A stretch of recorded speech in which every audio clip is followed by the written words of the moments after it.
El presidente de Ucrania, el señor Zelensky, hace poco era una especie de ser omnipresente, omnímodo, omnipoderoso. Levantaba una mano y todos los primeros ministros tiraban alfombras rojas y les proporcionaban todo cuanto quería. Sin embargo, parece que estas circunstancias han cambiado diametralmente. Después de la cumbre de la OTAN, después del encuentro de la Unión Europea con la CELAC o CELAC con la Unión Europea, parece que la estrella del señor Zelensky ha sido apoderada o se ha apoderado de la misma el síndrome Guaidó. Nos acompaña para profundizar en este y otros temas Ezequiel Vistoletti. Él es primero un ciudadano de la patria grande, conductor del canal de YouTube Demoliendo mitos de la política, práctica que lleva a cabo en su afán de difundir sus ideas y el análisis que hace, y además es maestro universitario en Berlín en el área específica de relaciones internacionales. Así que es un placer, un honor tenerte aquí con nosotros, Ezequiel. Bienvenido a Prensa Alternativa. El honor mío, Jota, un placer acompañarlos desde aquí. Mr. Zelensky, ¿lo quieren o ya no lo quieren? ¿Cómo está la cosa por ahí, mi querido Ezequiel? Y en realidad, Zelensky desde el principio, más allá de sus apariciones públicas y los gestos de pleitesía brindados por todos los líderes occidentales en el mejor momento de Zelensky, siempre representó una marioneta, ¿sí? Una marioneta a las órdenes de los Estados Unidos. Y tarde o temprano iba a colisionar con la realidad, iba a colisionar con la realidad de que él representa una marioneta.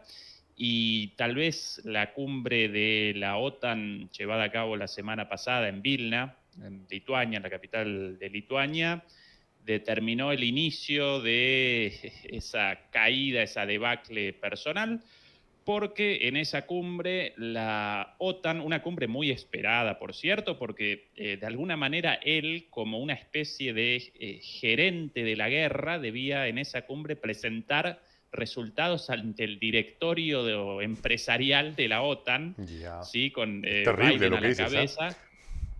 Pero lo terrible, Jota, comenzar una guerra con ese objetivo. Mm. Despachar a chicos de 20 años a la muerte segura o a la pérdida de una pierna, un brazo por una mina personal, sin ninguna perspectiva de victoria, con el objetivo de, en esa cumbre, O un daño presentar. emocional irreparable también, ¿ah? Una herida que no se ve, pero que lo acompañará el resto de su vida. Y la destrucción de un país también, ¿no? Con todo, con lo que connota eso, más allá de las personas de carne y hueso, en cuanto a su territorio, en cuanto a su cultura, en cuanto a los resentimientos de aquí a futuro. Bueno, una cosa terrible para presentar resultados en esa cumbre. Naturalmente no pudo presentar nada porque la mal llamada contraofensiva representa un fracaso absoluto por todas estas cosas previsibles desde antes.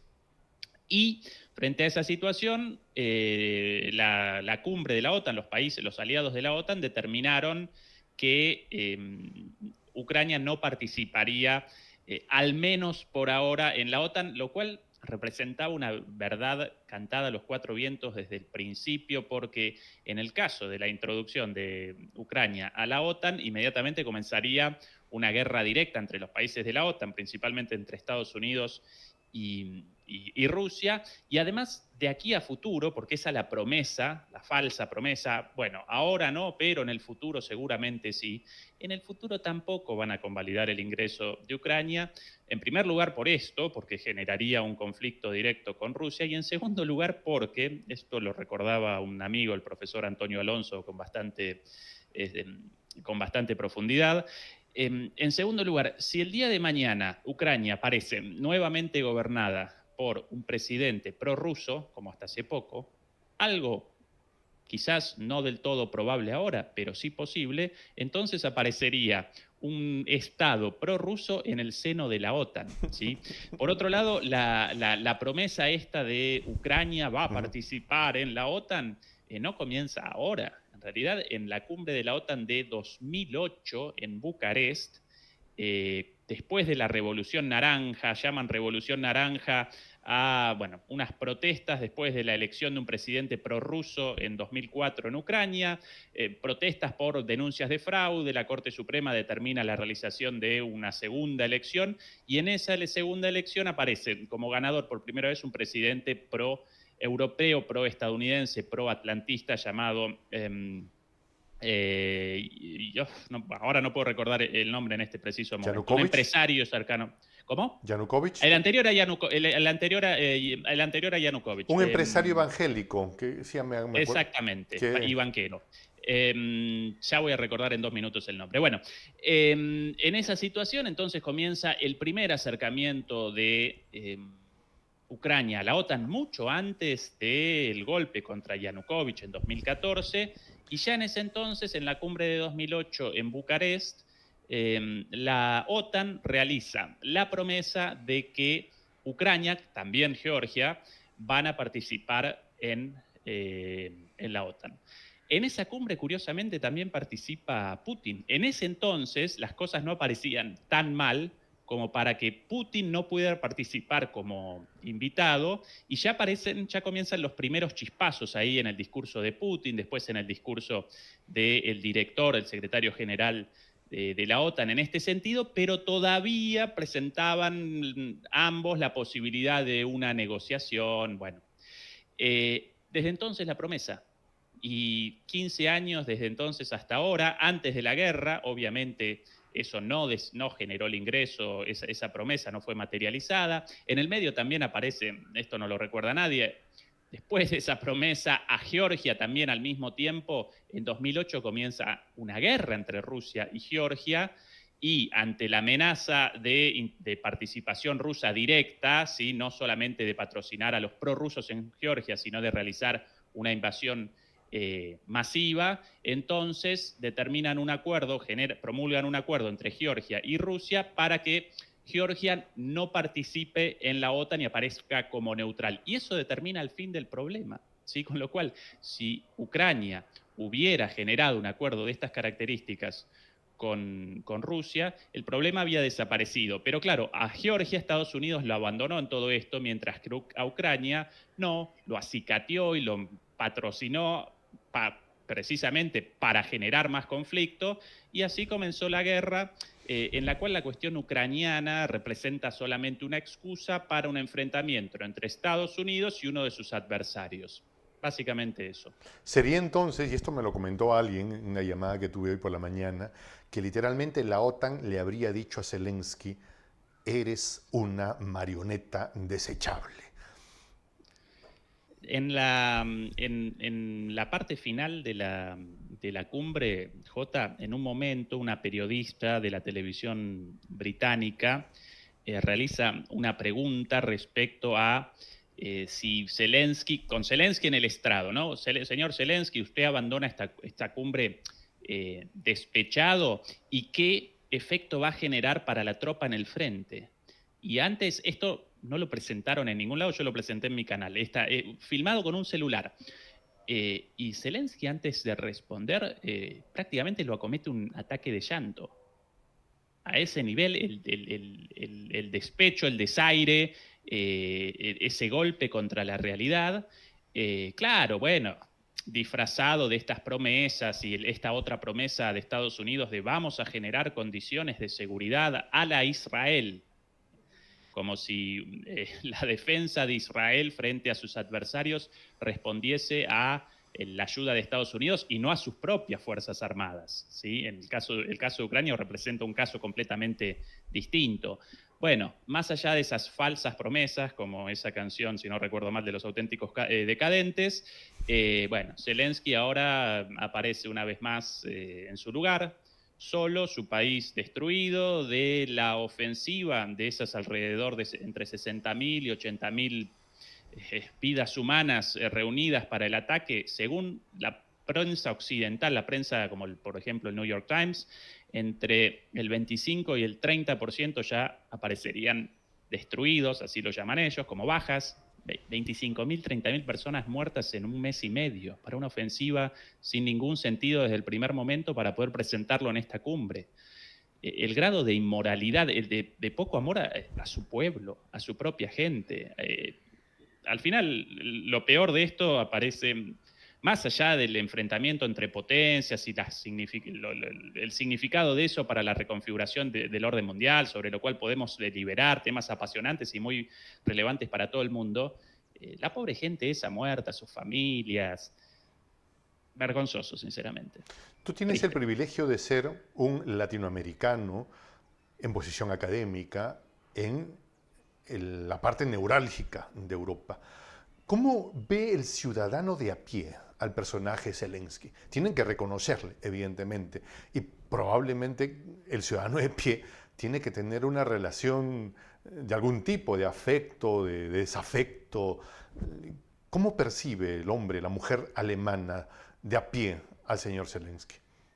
Inicialmente, J, cuando recién comenzaba esto y los medios machacaban hasta el hartazgo con este enfrentamiento entre el bien y el mal, entre He-Man contra Skeletor, Putin como... A Putin lo llamaban Hitler en la televisión directamente, lo presentaban como a Hitler. Y bueno, en esa fase inicial, yo recuerdo sí que gente de a pie acompañaba este discurso y conceptualizaba a Zelensky como un héroe, como una víctima y a la vez un héroe. Pero con el correr del tiempo, con el empeoramiento de las consecuencias de la guerra para los propios alemanes y las alemanas de a pie, con también el hartazgo de tanta noticia relativa al tema y con más de un año de conflicto, ¿sí? El tema fue desapareciendo. Evidentemente también los medios, ante las malas noticias, cuando ya no pueden presentar pescado podrido en todos lados, en lugar de presentar la verdad, van abandonando el tema, ¿no? El tema va desapareciendo de las portadas a la segunda página, tercera página, y después aparece como un tema secundario o un tema más ante, ahora por ejemplo, el tema ahora del día, un tigre perdido en un bosque en las afueras de Berlín, aparentemente un tigre divisado perdido de algún zoológico, y entonces aparece tigre perdido en un zoológico de Berlín y abajo chiquitito, ataque de Rusia, determina la destrucción de una ciudad en Ucrania. Esto me hace acordar que acá en Perú teníamos un asesor presidencial de Fujimori que cada vez que tenía una crisis hacía aparecer vírgenes que lloraban, ¿no? Y toda la cobertura mediática, ¿no? Entonces, la Virgen que llora. La percepción del ciudadano ha cambiado, es indiferente. Bueno, y entonces redondeo la respuesta. Entonces, en este momento, más bien aparece un desconocimiento, una falta de interés, un desinterés por el tema, un desconocimiento total, y quizás la gente responda respecto a Zelensky, sí, ese señor, ¿no? En guerra con Rusia, sí, lo recuerdo. No mucho más que eso. Lo cual... Estaría siendo infectado con el síndrome... me olvidé el nombre del autonombrado. De la indiferencia, digamos, el síndrome Guaidó. Puede que en parte sí. Porque a los dos lo recibieron con palmadas en los parlamentos. Zelensky aparece en una posición similar a la de Guaidó, sin duda, Jota, pero en cuanto a las sociedades europeas o a las sociedades del norte global, para mí esta indiferencia representa algo aún peor que una eventual caracterización o consideración como un héroe o como alguien fantástico, el salvador de Occidente, porque si por lo menos el común de la gente presentase esa visión, por lo menos entonces esa gente de alguna manera manipulada, lo que quieras, pero estaría participando en una de las cuestiones más relevantes ligadas al destino común de toda la humanidad, pero principalmente de los países europeos. En cambio acá, en este momento, Jota, presenciamos una desconexión total entre estas élites guerreristas direccionando los destinos de Europa hacia la Tercera Guerra Mundial y una desconexión total del pueblo, de las sociedades, de la gente de a pie, con lo cual desaparece por completo la idea de la democracia, de que en última instancia el pueblo determina las grandes novedades. Por eso, para mí, esta ruptura representa algo, el peor escenario posible, ¿sí? Eso que Si la gente apareciese realmente a favor de Zelensky, claro. bueno, por lo menos la locura de la guerra respondería a la locura de la gente. Ese es mi punto. Pero en este caso ni siquiera eso, Jota. Acá ¿Sabes lo que aparece me dices?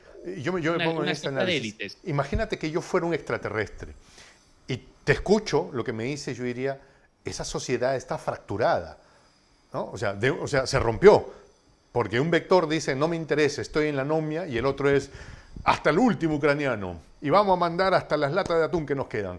Entonces, yo, siendo un extraterrestre, diría, eso se rompió.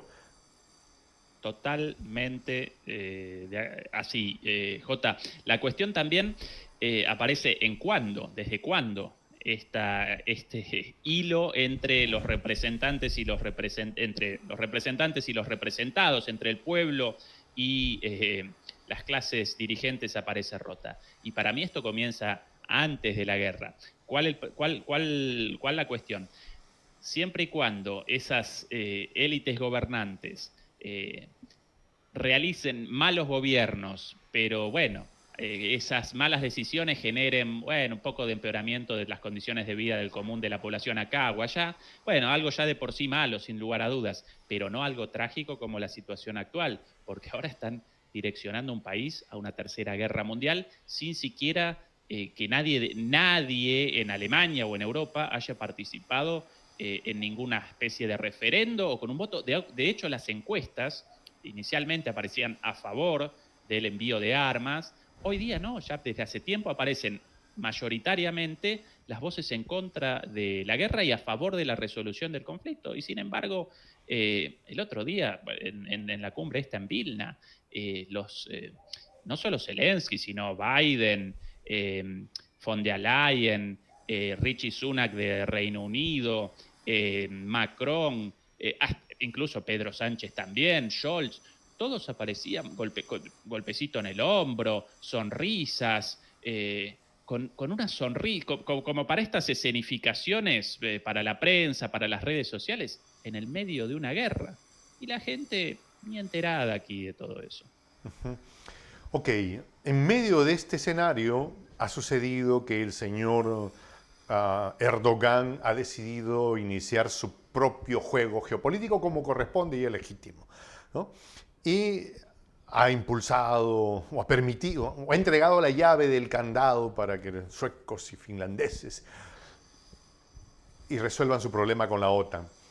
La respuesta, entiendo yo, aunque el argumento es otro de Rusia, ha sido: se acabó el acuerdo del grano. El que entre con un barco acá y yo no lo he revisado será tratado como hostil. La posición de Erdogan gira, bueno, finalmente defiende sus intereses. Pero a lo que voy es, países como Polonia y otros le están negando el paso al grano ucraniano rumbo a Europa. ¿Ya? ¿Y dónde está la famosa solidaridad? No es que éramos hermanos contigo hasta el final. ¿Qué hay allí? ¿Qué ves tú al respecto de esto, Ezequiel? Bueno, muchísimas cuestiones respecto a lo del acuerdo del grano. Fue presentado como un acuerdo con fines humanitarios, con el fin último de poder realizar la exportación de ese grano hacia el sur global y en particular hacia África frente a la amenaza de hambrunas. Del 100% de ese grano, según distintas fuentes, según los rusos, solamente el 20% desembarcó en países africanos. Según Oxfam, una organización no gubernamental británica, Que menos del nadie 10%. tacharía de prorrusa. De ningún modo, menos del 10%. ¿Sí? ¿Y dónde desembarcó ese grano? ¿Dónde fue comercializado? Bueno, principalmente en Turquía, naturalmente, como la frase, ¿no? Quien parte y bien reparte guarda para sí la mejor parte. Bueno, eso hasta cierto punto entendible, pero después puertos de Italia, de España, puertos de Francia, bueno, básicamente a Europa, ¿sí? Eso generó ciertamente la desaceleración de la inflación, la desaceleración de la inflación, pero no el retroceso de los precios. Cuidado, porque a veces lo presentan como, gracias a ese grano en Europa descendieron los precios. No descendió los precios. La inflación había alcanzado un pico insostenible y a partir de ahí descendió el aumento de los precios. Pero los precios en el supermercado, yo realizo las compras todos los días, no descendieron. Así que ahí aparece una ganancia extraordinaria en manos de intermediarios, desde los supermercadistas hasta seguramente los despachantes del puerto de estos productos. Eso por un lado. Por otro lado, la mayor cantidad del grano ucraniano, desde el inicio de la guerra, no abandona Ucrania a través de esos puertos incluidos en el acuerdo. Antes sí, Ucrania realizaba la exportación de su grano mayormente por vía marítima. A partir de la guerra, no. Más o menos el 80% del grano ucraniano abandona Ucrania a través de Polonia principalmente, a través de, si no recuerdo mal, Rumania, también básicamente en tren, a veces también en camiones, pero bueno, transporte terrestre. ¿Y qué generó esto? Generó de repente una cantidad enorme de grano. Digamos. Exactamente, una hecatombe de grano ucraniano en todos estos países, debido a lo cual en la gran mayoría de estos países los sectores, los granjeros, los sectores agrícolas, realizaron protestas tanto en, recuerdo ahora, Rumania, Polonia, Eslovenia, si no recuerdo mal, países, otros Son países, 4 o 5 que República están ahí Checa en esa también. ruta. Básicamente, ¿por qué? Porque ante la llegada masiva de este grano, si bien en su gran mayoría no utilizable para el consumo humano, por la mala calidad y por distintas cuestiones, pero sí utilizable para el engorde de los chanchos, por ejemplo, de los cerdos y de otros animales, bueno, descendió entonces muchísimo el precio a la venta, y todos los granjeros de esas localidades, de esos países, aparecen prácticamente en la quiebra. Por eso realizaron protestas para solicitar el fin de la exención de los impuestos de la Unión Europea a Ucrania. Ucrania no representa una parte de la Unión Europea, pero por la guerra, la dirección de la Unión Europea determinó el ingreso de ese grano de manera gratuita en cuanto a sin aranceles. Bueno, ¿qué están queriendo los granjeros de todos estos países? El restablecimiento de esos aranceles. En el medio apareció un acuerdo de, que este grano ucraniano, abandonando Ucrania por tren a través de Polonia y de todos estos países, pueda recorrer estos países, pero que no lo comercialicen en esos mismos países, sino que lo comercialicen en los países de Europa del centro. Pero bueno, eso fue desobedecido, también aparecen en el medio muchísimas cuestiones de corrupción, de venta donde no deben y demás, y esa es la situación con el grano. Entonces, frente a esta situación tan compleja, ¿qué determinó Rusia? En mi opinión, Rusia había comenzado, ¿cuál es la postura de Rusia? Rusia presenta la siguiente postura. Bueno, nosotros convalidamos este acuerdo del grano, beneficioso en última instancia para Europa y por sobre todas las cosas beneficioso para Ucrania, porque puede realizar una exportación en un momento de muchísima necesidad económica. Ese representa uno de los pocos ingresos legítimos ante un endeudamiento cada vez más exorbitante por la guerra. Bueno, nosotros queremos, como segunda parte de este acuerdo, el fin de las restricciones a las exportaciones de nuestro propio grano y de nuestros fertilizantes. Esa es la postura de los rusos. En las sanciones impuestas por la Unión Europea no aparecen los granos. O sea, para entender solo esta pequeña parte, ¿tú quieres que se venda el grano ruso? Ok, déjame vender mis fertilizantes y los granos que yo también pueda tener. ¿Es correcto? Exactamente. Ahí la discusión entonces, porque ¿qué responden los europeos? Pero el grano ruso y los fertilizantes no aparecen entre las sanciones. Efectivamente es cierto, pero ¿qué responden entonces los rusos? No, cierto, pero sí aparecen sanciones a los medios de pago, los bancos, las empresas comercializadoras y las empresas aseguradoras. Claro, esas son las verdades a medias. Cuando dicen, no, nosotros jamás le hemos puesto sanciones a la comida, imagínense, habría que ser un malvado. Sí, pero lo que tú quieres es que yo lleve y que no pueda cómo cobrarla. Exactamente. Por otro lado, de todos modos, Rusia el año pasado realizó exportaciones por otras vías, de hecho, exportaciones récord para exportaciones de granos, con lo cual, en mi opinión, la validación de Rusia de este acuerdo respondía a la cuestión de la imagen. Rusia no quería parecer como el responsable de las hambrunas en África.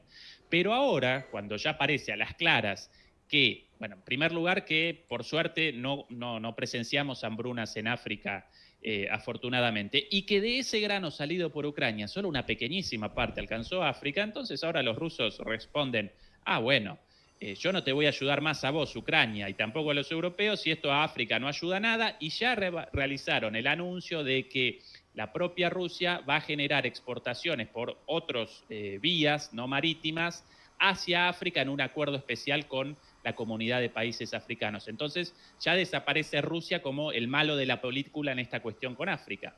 Y no convalida un acuerdo beneficioso para Ucrania y para Europa, pero no para Rusia. Es el juego de poderes detrás de toda esta cuestión bastante compleja del grano, por lo menos desde mi visión. ¿Qué se sabe de un nuevo gasoducto que se está construyendo al norte de África por un mar que antes estuvo congelado?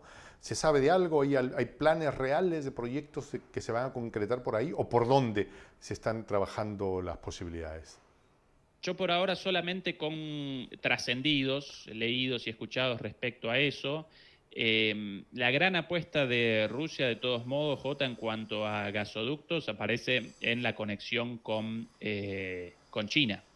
Okay. Ya, si no recuerdo mal, ya realizaron la inauguración del primer gasoducto del Transiberiano y van a generar pronto otro gasoducto nuevo en los próximos 2 años, de manera que el gas exportado a Europa a través del Nord Stream 1 y Nord Stream 2, como de otros gasoductos también, pero esos los más importantes, esa es la apuesta más fuerte, bueno, lo recanalizarán por completo hacia la China. Por el momento, ese combustible lo están redireccionando a través del envío en barcos, mayormente, hacia China, hacia la India, más del 80% estos dos países, y en parte también, lo interesante, a Europa también, por exenciones a las sanciones en algunos casos y en parte también por la reventa de países como la India, como Qatar,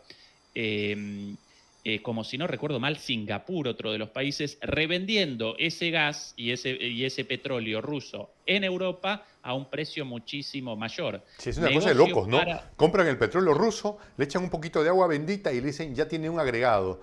Ya no es petróleo ruso, es petróleo beneficio de para mis los plantas. intermediarios, para los rusos, naturalmente, en una situación supuestamente de sanciones, salteadas las sanciones, y todo ese combustible mucho más caro en Europa, con lo cual ahí la estupidez de las propias sanciones puestas contra Rusia y sufridas por la propia Europa, ningún sentido, pero bueno, las órdenes del tío Sam.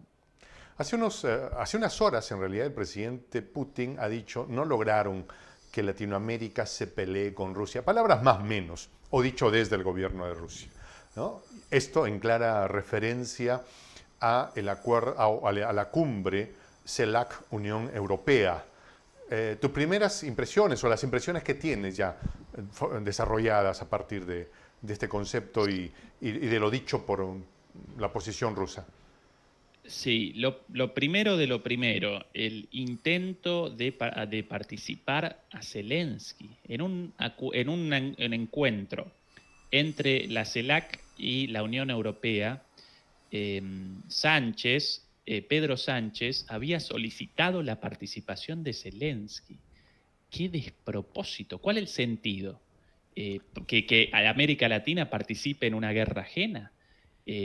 Supuestamente Pedro Sánchez, como presidente del Consejo de la Unión Europea, iba a capitalizar su relación especial con América Latina para de alguna manera realizar un relanzamiento del vínculo. Bueno, para esto, para presentar la propuesta de que Zelensky participe en una cumbre entre la CELAC y la Unión Europea, ¿con qué sentido? ¿Cuál es el sentido si Ucrania no representa una parte de la Unión Europea, aparece al otro lado del mundo, en guerra? Bueno, un despropósito total, bastante belicista, por cierto. Afortunadamente, ya antes de comenzar la cumbre, los países latinoamericanos lo rechazaron de Chile, de volea, por llamarlo de alguna manera, y comenzaron esta cumbre, una cumbre más bien destinada a las declaraciones, porque si el propio acuerdo de comercio entre la Unión Europea y el Mercosur, ¿sí?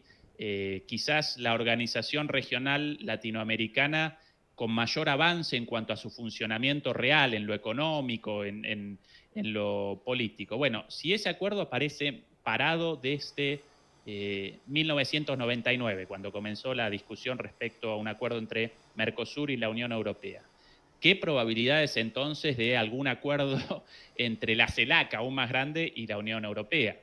Ninguna, por suerte, porque todos Pero nos han ofrecido acuerdos, 45.000 millones de euros en inversiones, Ezequiel.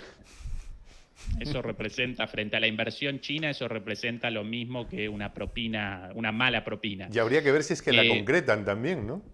Además de eso, por supuesto. Y siempre además presentan, a diferencia de las inversiones chinas, los chinos realizan inversiones concretas, después quieren también su contrapartida, pero realizan las inversiones. Todos los acuerdos con Europa presentan este tufillo neocolonial, ¿no? De, bueno, ustedes Quid pro despachen quo. los recursos naturales y nosotros después generamos las manufacturas y las comercializamos, ¿no? Los espejitos, los espejitos de colores para nuestros pueblos originarios. Bueno, más o menos lo mismo, pero transferido al año 2023. Bueno, por eso, estas cumbres en realidad representan cumbres más declamativas que otra cosa, pero aún así, en ese sentido simbólico, presentan una gran importancia. ¿Y qué querían desde el principio, machacando hasta el hartazgo? De una declaración sobre Ucrania y que Ucrania y la guerra. Y por suerte, con muchísima dignidad, nuestros líderes respondieron que no, presentaron en algunos casos discursos verdaderamente fantásticos, como el de Xiomara Castro, sí, como el propio Lula, el de Delcy Rodríguez, la ministra Boric para la vergüenza, ¿no? Ya ni hablemos de ese sujeto. Mejor el foco en las cosas buenas que en las malas. Sí. Hablemos de las cosas que pueden construir. Bueno, y como producto de esa,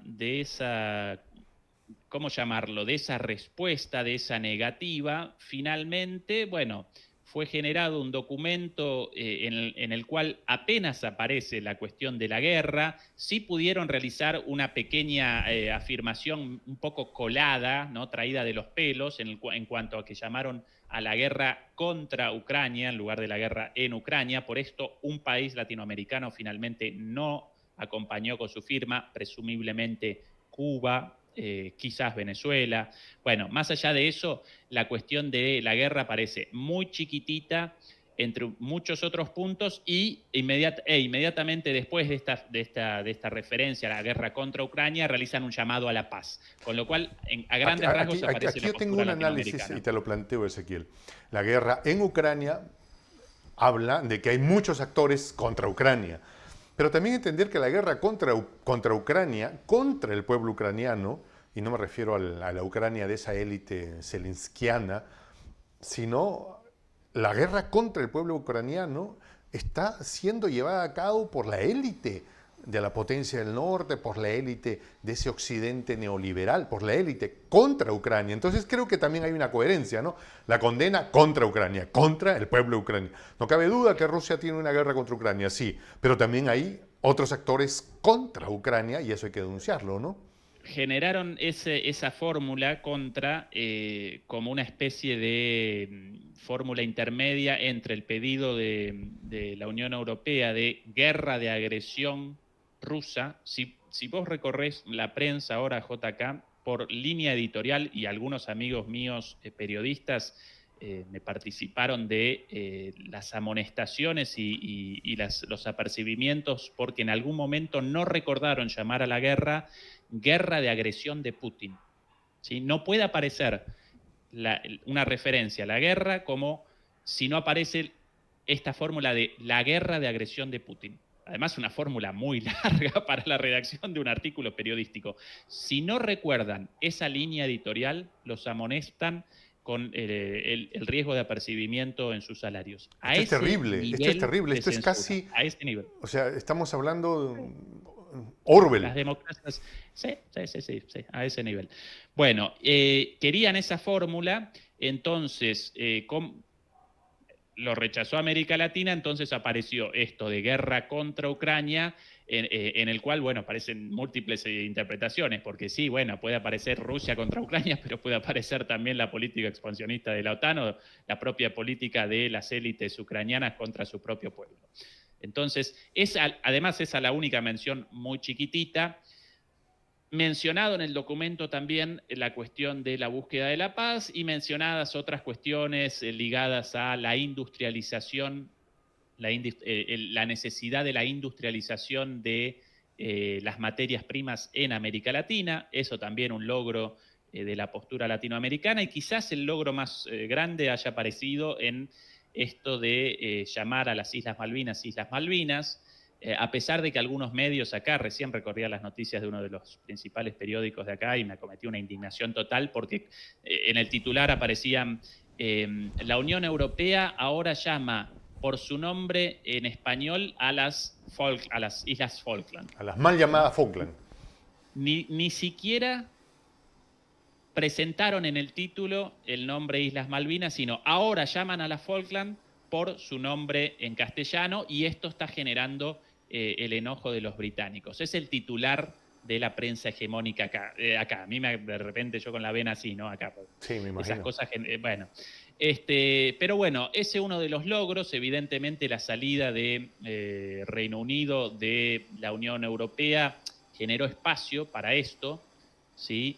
Y en última instancia, la postura argentina, secundada por el resto de los hermanos latinoamericanos, aparece en el llamado a la negociación, postura refrendada por las Naciones Unidas. Las Naciones Unidas determinaron en una resolución de hace ya décadas el reclamo legítimo de la Argentina y la necesidad de negociaciones, porque a nosotros, más allá de la aventura de una dictadura, no de un gobierno democrático, en aquella guerra en las Malvinas en el 83, más 82, 83, más allá de eso, no nos caracteriza la voluntad de guerra, sino incluso en una disputa por la soberanía de las Islas Malvinas, bueno, la resolución de esto de manera diplomática a través de la negociación. Y ese, sencillamente, el pedido de la Argentina, secundado por América Latina, y ahora por lo menos los europeos, después de esta cumbre y después de las garras mostradas por América Latina, convalidan el hecho de que, además de llamarla Falkland, también la llamen Malvinas. Así que otro de los puntos posibles. ¿Esta no es una clara señal de las fisuras entre el occidente colectivo? El BRICS fue un divorcio a las malas, ¿no? El Reino Unido yéndose a las patadas, pateando la puerta, y ahora los que se sintieron afectados es, a Malvina querías, ¿no? BRICS vemos, Malvinas no sabemos, más o menos, ¿no? Entonces hay una sensación de que esto se está quebrando. Efectivamente, el Brexit generó heridas, generó cicatrices, y por otro lado, Jota, las diferencias, las rupturas dentro del norte global o el occidente colectivo, como lo llaman, en realidad ya aparecían antes en todos los ámbitos, con la salvedad de que la guerra representó la excusa perfecta para de repente aparecer unidos en una cuestión. ¿Qué cuestión? La rusofobia, básicamente, y la guerra, y la promoción de la guerra. Después, las disputas políticas y económicas, por ejemplo, entre Europa y Estados Unidos, aparecen a la orden del día. Solo que, bueno, sí, la dirigencia europea actual genera vergüenza ajena y en muchos casos capitula ante las órdenes de Estados Unidos, aún en contra de los intereses de la propia Europa. Pero esa ruptura en cuanto a los intereses y las disputas internas está presente desde hace mucho tiempo, y un factor súper importante dentro de eso, la propia dinámica de la política interna estadounidense, con la fractura interna de la sociedad estadounidense, económica, política, social, y con estos vaivenes entre Obama, Trump, Biden, quizás de nuevo Trump en el próximo gobierno, genera unos cambios de timón en cuanto a la relación con Europa en otras cuestiones no, pero en cuanto a la relación de Estados Unidos con Europa, enormes, fortísimos, y acá los europeos aparecen desconcertados cuando después de, por ejemplo, un acuerdo de libre comercio promocionado por Obama y al borde de la suscripción por todos los países, el TTIP lo llamaban, TTIP, TTIP, ¿sí? Un acuerdo de libre comercio interpacífico entre Estados Unidos y Europa, el acuerdo de comercio, el libre comercio más grande del mundo, con muchísimas consecuencias muy nocivas para el común de la gente, no así para las grandes multinacionales estadounidenses e incluso algunas europeas. Bueno, con la llegada de Trump de un plumazo, de una firma, determinó el fin de esa iniciativa y los europeos con las patas para arriba. Entonces, además de esas diferencias entre los distintos sectores, los propios vaivenes de la política estadounidense generan muchísimas dificultades adicionales, por lo menos para el punto de vista de los europeos acá. Ezequiel Vistoletti, quiero agradecerte por haberte dado un tiempo para acompañarnos. Sé la diferencia de horas que tenemos. Yo tengo acá 4:15 de la tarde. Sé que ya tú te estás orillando allá a la medianoche. Y quiero agradecerte por darte tiempo en tu muy complicada agenda académica, personal, para estar con nosotros aquí en Prensa Alternativa. Muchas gracias, hermano querido. Gracias a vos, Jota, y para mí siempre un placer acompañarlos. Claro que sí. Bueno, y además me dicen que vamos a tener ya con más frecuencia a Ezequiel, cuando menos una vez a la semana, haciendo un análisis mucho más profundo de todo aquello que está sucediendo en la geopolítica mundial, que de alguna manera repercute en nuestro día a día, incluso en el bolsillo del ciudadano que se cree más alejado de los epicentros, del epicentro de las broncas globales. Me despido. Mi nombre es Juan José del Castillo, el J. Gracias por haber estado con nosotros aquí en Prensa Alternativa. Me despido con esta expresión en el quechua milenario, en el quechua de los incas. Tupan.